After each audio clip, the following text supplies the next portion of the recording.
I woke up to the blaring sound of sirens. Nothing like the calm mornings I was used to on my farm, where the loudest thing was usually my rooster Gus greeting the sunrise. This was different. Flashing red and blue lights reflected off the barn, and as I stepped onto my porch, I saw 2 police cars parked right outside my gate. One officer stood there tapping his notepad impatiently. Right then, I had a pretty good idea who was behind this. I rubbed the bridge of my nose and sighed, because if my suspicion was right, this wasn't some emergency. This was about the HOA again, and this time, they'd actually called the cops. The officer walked up the driveway, his boots crunching against the gravel, while his partner hung back looking mildly entertained, like he already knew this whole thing was ridiculous. The first officer cleared his throat. "Sir, we received a complaint from the Homeowners Association about a public disturbance on your property. Reports of aggressive animals, possible zoning violations, and a hazardous environment for the community."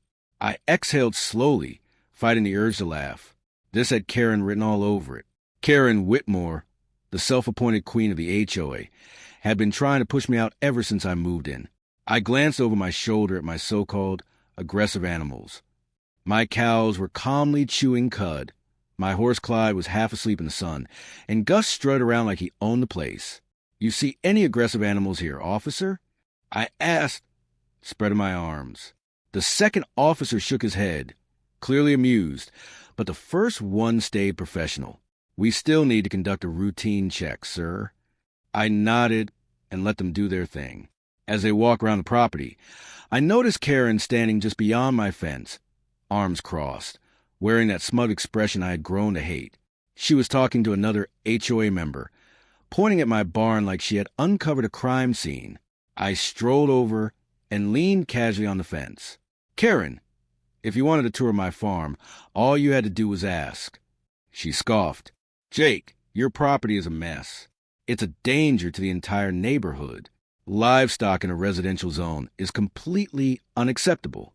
We have rules, and you keep breaking them." I smirked. "Pretty sure my land is zoned for agriculture. And last I checked, no one's getting hurt by my cows grazing in a field." Her lips curled into a thin, knowing smile. "That's what you think. The HOA board is voting next week to prohibit livestock. When that passes, your little operation is finished." There was the real motive. She didn't just dislike my farm. She wanted it gone. Karen had been working for months to transform this area into some picture-perfect suburban paradise filled with identical lawns and soulless houses. My farm didn't fit into her vision. The officers eventually finished their inspection and found nothing wrong. But Karen wasn't done. "Officer," she said sweetly, "I'd also like to report that Mr. Holloway has been ignoring HOA notices about his property's appearance. It's lowering the neighborhood's property values." The second officer let out a small laugh. "Ma'am, we don't handle property values. That's a civil issue. We're here for law enforcement, not landscaping disputes." I grinned at her. "Looks like you'll have to take that up with your neighborhood gossip club." Her face turned red, but she stood her ground. "This isn't over, Jake. Enjoy your farm while it lasts." She stormed off, and the officers tipped their hats before leaving. I stood there watching her march back to her cookie-cutter house, and I realized I'd had enough. Months of fake violations, ridiculous fines, and harassment, and now she dragged the police into it. Fine. If she wanted to play games, I could play too. That evening, I started planning. Karen and her little group thought they could intimidate me, but they had no idea who they were dealing with. My bulls, Tornado, Lightning, and Meatball, were well-trained, but they also had a talent for stirring up chaos when needed. And if Karen decided to trespass again, I had something special in mind. Over the next few days, the HOA doubled down. More complaint letters, more threats, more ridiculous fines for things like excessive barn dust and unsightly hay bales. They even tried to organize a meeting about removing my farm entirely. I waited. I knew Karen. She loved control too much to wait for a vote. She'd come back herself, probably with a board, thinking she could pressure me into giving in. And when she did, I'd be ready. 3 days later, right on schedule, they showed up. A whole line of HOA members marched onto my land like they owned it. No warning, no permission. Just a parade of clipboard-carrying suburban critics ready to pick apart every inch of my farm. Karen led them, smiling like she had already won. "Mr. Holloway," she called out sweetly, "we're here for official inspection before the vote." I leaned against the barn. "Of course. Take all the time you need." As they spread out across my property, I quietly reached behind me and unlatched the bullpen. Tornado, lightning, and Meatball came charging out like kids set loose on a playground. The reaction was instant. HOA members screamed and scrambled out of the way as the bulls thundered past. Meatball, the wildest of the three, locked eyes on Karen, who froze in place, then turned and ran. She shrieked, sprinting faster than I'd ever seen, her perfectly styled hair bouncing as she fled. Tornado knocked over a table stacked with HOA paperwork, sending papers flying everywhere. One guy tripped and landed face first in the mud. I stood there, arms crossed, grinning. Karen barely made it to the fence, out of breath and covered in dust. Her pristine outfit was ruined, and she looked furious. "This is harassment," she shouted. I shrugged. "Looks like my bulls just needed some exercise." The rest of the group looked at her differently now. Their fearless leader, running for her life from a farm animal, not exactly inspiring confidence. Karen had wanted a war. She just lost the first battle. But she didn't stop there. The next morning, I found a notice stapled to my gate, an official HOA vote to ban livestock. If it passed, my farm would effectively be illegal. I took a sip of coffee and sighed. Karen had found a loophole. If enough people sided with her, I'd be in trouble. So I spent the day talking to neighbors. Some weren't fans of my animals, but others appreciated having a farm around, someone who helped out and shared fresh eggs and milk. The vote could go either way. Meanwhile, Karen went door to door, spreading fear, claiming my animals were dangerous. I overheard her telling one elderly couple that it was only a matter of time before someone got hurt. After she left, I knocked on their door. "Morning, sir.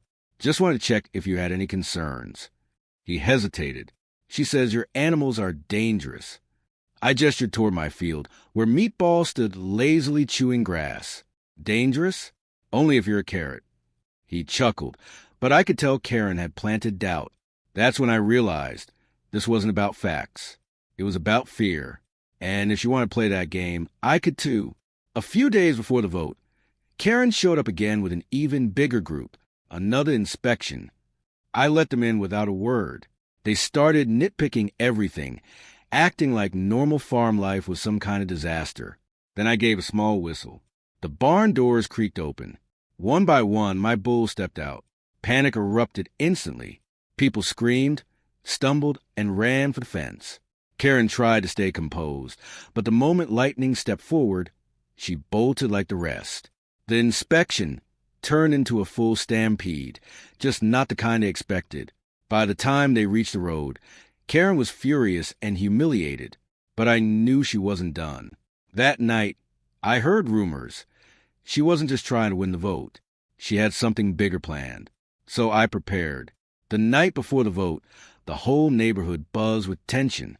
Karen had been working nonstop, trying to secure support by any means necessary. I stayed calm. When the meeting started, the hall was packed.